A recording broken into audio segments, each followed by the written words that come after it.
ఇంతమంది విలన్స్ ఉంటారంటే మళ్ళీ పార్ట్ 2 ఉంటదేమో అని చెప్పి అదొక భయం ఉందండి. అబ్బా. Hi guys, most awaited NTR నీల్ది డ్రాగన్ గ్లిమ్స్ వచ్చేసింది. సో అది చూసి అది ఎలా ఉందో తర్వాత మాట్లాడుకుందాం.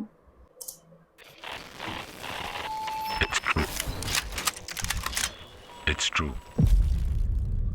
బ్రిటిష్ వాళ్ళు భారతదేశానికి కాటన్, స్టీల్ మరియు స్పైసెస్ కోసం వచ్చారు.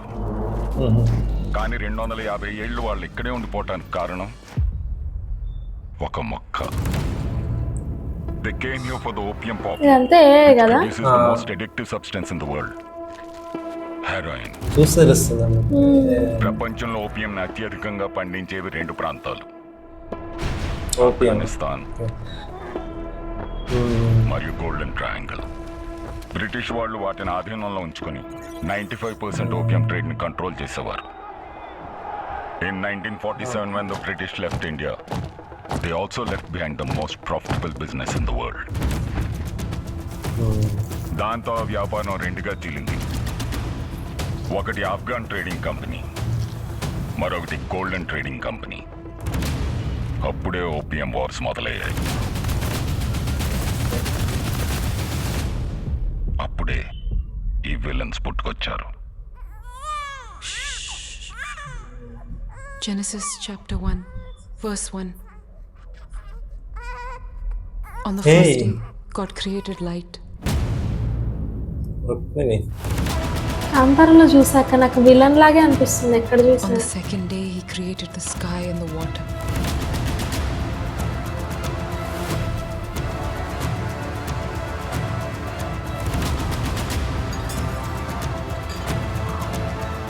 ఒక్కళ్ళ ముఖం కూడా తెలియదు నాకైతే. Land and the vegetation.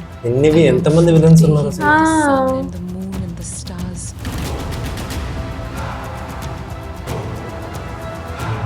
On the 5th day he created the creatures in the sea and the birds in the sky. 6 7 On the 6th day Prashanth Neel సినిమాల్లో విలన్లు గుర్తుపెట్టుకోవడం కష్టంగా ఉంటుంది.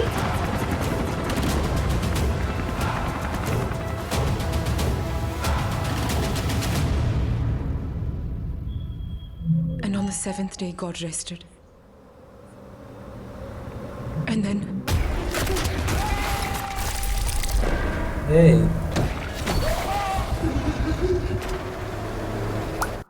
And then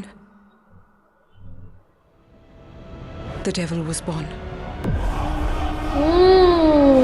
వచ్చాడు. బా సూపర్ రా.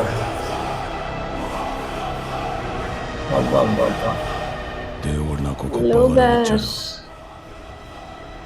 ట్రిగర్ నొక్కగానే మర్చిపోవడం. ఓకే.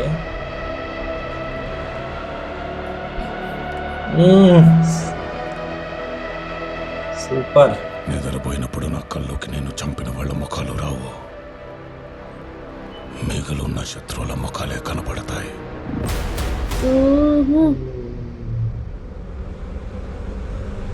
పొరపాటున కూడా నా కల్లోకి రావద్దు.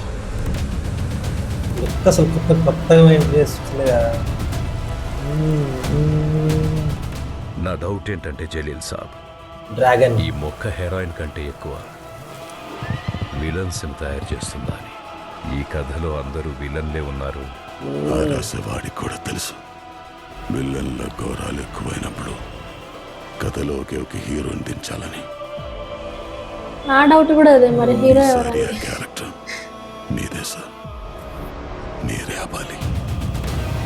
కేజీఎఫ్ లో ఆమె ఉంటాయి కదా ముఖ్యమంత్రి లాగా, ఇతను కూడా అట్లా అనుకుంటా.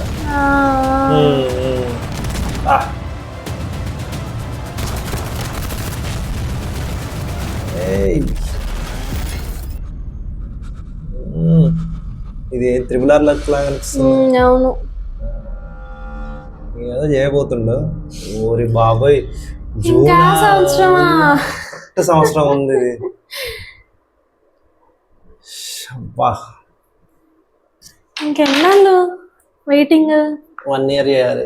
వారణాసికే ఇంకా తక్కువ, దీనికే ఎక్కువ. ఇంకా వారణాసి కన్నా ఇంకా ఎక్కువ. 1 year కన్నా వస్తుందా మళ్ళీ పోస్ట్ పోన్? అసలు ఇంతమంది విలన్స్ ఉంటారంటే మళ్ళీ పార్ట్ 2 ఉంటదేమో అని చెప్పి అదొక భయం ఉందండి. బట్ టెక్నికల్ గా అంటే మామూలు చూడడానికి అయితే అసలు ఇది కేజీఎఫ్ ఇవన్నీ సాలార్లు ఇవే పనికి వచ్చేటట్లేవు, లేవు. రేంజ్ లో ఉన్నాయి. కానీ యాక్చువల్గా ఏంటంటే నాకు డౌట్ ఏంటంటే అసలు ఇంత మందిని పెట్టి ఎంత పెద్ద సినిమా అవ్వాలి అది, అవును. ఎంతమంది చంపాలి, ఎంతమంది సినిమా అవ్వాలి, లాస్ట్ కి అసలు అది అవుతుందా, వాడు ఒక 2 పాటలన్నా అవుతుందా నేను అదంతా ఆలోచించట్లేదు కానీ సినిమాలో ఎంత బుర్ర పెట్టాలి బాబోయ్ అనిపిస్తుంది. కదా. అప్పటికే ఆఫ్ఘన్ అన్నప్పుడు నాది అయిపోయిందిలే, కానీ ఆఫ్ఘన్ అంటే ఆ స్టోరీ అర్థం చేసుకోవడానికే చాలా టైం పట్టేలా ఉంది.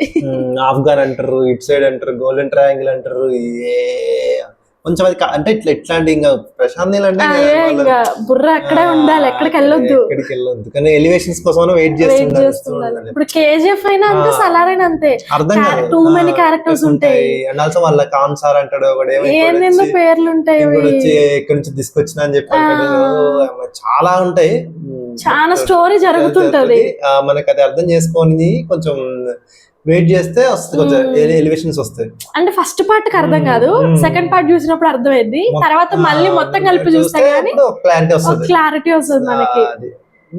ఓకే, డ్రాగన్ కూడా అంటే of course Prashanth Neel universe లో ఉన్నట్టే ఉంది, మోస్ట్లీ ఆ లుక్ అయినా అదంతా సేమ్, బనియంతో సేమ్ సాలార్ లో కూడా సేమ్ అదే లుక్ ఉంది, కొంచెం అంటే డార్క్ మోడ్ అయితే వదలరు. బట్ దీని గురించి అనండి, బట్ ఈ సినిమా డార్క్ గా ఉండదు, కొంచెం కలర్ఫుల్ ఉంటది ఇవన్నీ అని చెప్పి కొంచెం ఒక లైట్ ఎక్కువ వేసాడు అంతేగాని అంతకుమించి ఏం లేదు, మిగతాదంతా సేమ్ ఉంది. కాకపోతే ఒక 2-3 లైట్లు అటు ఇటుగా ఒక 2 వేసినట్టుండు, అవి తప్ప. మామూలుగానే మనం థియేటర్ లో చీకట్లో చూస్తాము, ఇది ఇంకా చీకట్లో ఉంటుంది అనిపిస్తుంది ప్రశాంత్ నీల్ మూవీస్ అయితే. కొన్ని కనపడ కూడా కనపడవు, దుమ్ము బొగ్గు, అలా వేసుకునే బట్టలు కూడా అట్లే ఉంటాయి కదా. మోస్ట్ కలర్ఫుల్ అంటే అట్లీస్ట్ కేజీఎఫ్ 1 అనుకుంటా, ఎందుకంటే బయట ఉంటది కదా మొత్తం, ఎండలో నడుస్తుంటది కాబట్టి అందులో యష్ కూడా మంచి అవుట్ ఫిట్స్ వేస్తాడు కనిపిస్తుంది. దాని తర్వాత కేజీఎఫ్ 2 కొంచెం డార్క్ అవుతుంది, సాలార్ ఇంకా డార్క్, అందులో బ్లాక్ మొత్తం, సెకండ్ హాఫ్ మొత్తం బ్లాక్ ఉంటది, బట్ ఇది కూడా కొంచెం డార్క్ ఉంది. అదే సో నాకైతే అనిపించింది, నీకు ఎట్లా అనిపించింది? బాగుంది, నైస్. నాకు కూడా బాగా అనిపించింది. కాకపోతే నాకు కొంచెం మ్యూజిక్ ఇంకా కొంచెం పెట్టుకుంటే బాగుంటుంది ఫీలింగ్ వచ్చింది. ఎన్టీఆర్ వచ్చినప్పుడు ఆల్మోస్ట్ సైలెంట్ గా ఉన్నట్టు అనిపించింది, సైలెన్స్ లోనే ఎక్కువ వినిపించాలనేమో మరి, బట్ కొంచెం మ్యూజిక్ మీద కొంచెం పెట్టుంటే బాగుండు. నాకు అదే ఫీలింగ్. కానీ మ్యూజిక్ ఒక్కటి, విజువల్స్ అయితే అదిరిపోయినాయి, కానీ మ్యూజిక్ ఒకటి పెడితే ఇట్స్ ఓకే, వెరీ బాగా. ఎన్టీఆర్ చెప్పే డైలాగ్ కూడా ఎక్కువ వినిపించట్లేదు అనిపించింది నాకు ఎందుకో. అవునా? అంటే కొంచెం గట్టిగా చెప్పాల్సింది, అంటే మేబీ డబ్బింగ్ ఇష్యూస్ అవే ఉంటాయేమో కానీ దానివల్ల. But okay, but it's very nice. అంటే ఎన్టీఆర్ లుక్ కూడా అసలు ఎక్స్పెక్ట్ చేయలేదు యాక్చువల్ గా, బుగ్గలు అట్లా మోస్ట్లీ కదా ఆఫ్ఘన్ నుంచి వస్తాడా ఏంది నాకు అర్థం కదా. నేనేమనుకుంటున్నా స్పై అయి ఉండొచ్చా అని. దురంధరా అంటే దురంధర్ కూడా హీరోనే విలన్ కదా, మరి హీరో లాగే అంటే యాక్చువల్లీ వీటి సినిమాలను అట్లా ఉంటాయి. ఇప్పుడు కేజీఎఫ్ అయినా దేనికైనా, ఏదైనా కేజీఎఫ్ అయినా సాలార్ అయినా లైక్ హీరో క్యారెక్టర్ విలన్ ఉంటది కదా. సో మంచోళ్ళగా ఉంటారు వాళ్ళు, చెడ్డోళ్ళనే ఉంటారు. సో కాబట్టి ఇప్పుడు అనిల్ కపూర్ అనే అతను కేజీఎఫ్ 2 లో మోస్ట్ లైక్ ఆ ముఖ్యమంత్రి ఉంటది కదా, ఆమె సోనియా గాంధీ సంథింగ్, ఆమెలాగా లైక్ అలాంటి విలన్స్ ని చేయడానికి. కాకపోతే ఆ విలన్ చూసి మేబీ అతను కూడా కొంచెం మార్చడానికి ట్రై చేసి ఉండొచ్చు. చాలా ఛాన్సెస్ ఉన్నాయి, మనకి ఎట్లా నడుస్తుందో ఏందో మనకి క్లారిటీ లేదు కానీ. బట్ చూడడానికి అయితే చాలా గ్రాండ్ గా ఉంది. అండ్ ఆల్సో పర్లేదు, ఇంకా 1 year పట్టినా దట్స్ ఓకే. కానీ ఈ మధ్య చాలా లేట్ అయిపోయింది. యాక్చువల్లీ ఈ టైంకి రిలీజ్ అవ్వాలి సినిమా, అది ఎప్పుడు 2022 లో అనౌన్స్ చేశారు, 2026 ఇది. కానీ 26 లో 27 లో వస్తుంది. పార్ట్ 2 అంటే మళ్ళీ అది ఇంకెప్పుడు రావాలో. పార్ట్ 2 అంటే సాలార్ 2 అయిపోయాక వస్తుంది. సాలార్ 2 ఒక 2 years పడుతుంది. సాలార్ 2 అయిపోయి కేజీఎఫ్ 3 వస్తుంది. కేజీఎఫ్ 3 తర్వాత డ్రాగన్ 2 వస్తుంది. అంటే అట్లీస్ట్ ఒక 20 years లో వచ్చేయచ్చు. హిందీ స్పీడ్ లో వస్తే 5 years లెక్క వేసుకున్నా, ఒక్క సినిమాకి 5 years లెక్క వేసుకున్నా 20 years పడుతుంది ఈజీగా. అప్పుడు రాజు అవడం, మంత్రి అవడం. సో అది మా రియాక్షన్. వెరీ చాలా ఇంట్రీగింగ్ ఉంది, లైక్ చూడడానికి కూడా చాలా ఇంట్రెస్టింగ్ ఉంది. కాకపోతే ఇప్పుడు ఈ మధ్య ఎలివేషన్స్ చాలా బోర్ కొట్టేసినాయి. కాకపోతే ప్రశాంత్ నీల్ వస్తే కొంచెం కొత్త ఎలివేషన్స్ తీసుకొస్తే బాగుంటదేమో, ఎలివేట్ అవ్వాలి అట్టుంది. బట్ ఈ మధ్య ఎలివేషన్స్ చాలా బోర్ కొట్టేసినాయి. ఇప్పుడు ఈ ఎలివేషన్ ఎట్లుంటో చూడాలి. సో అది మ్యాటర్. మీకు గ్లిమ్స్ ఎట్లా అనిపించిందో కింద కామెంట్ చేయండి. సో వీడియో నచ్చితే మాత్రం ఖచ్చితంగా సబ్స్క్రైబ్ చేసుకోండి. Thank you, bye bye.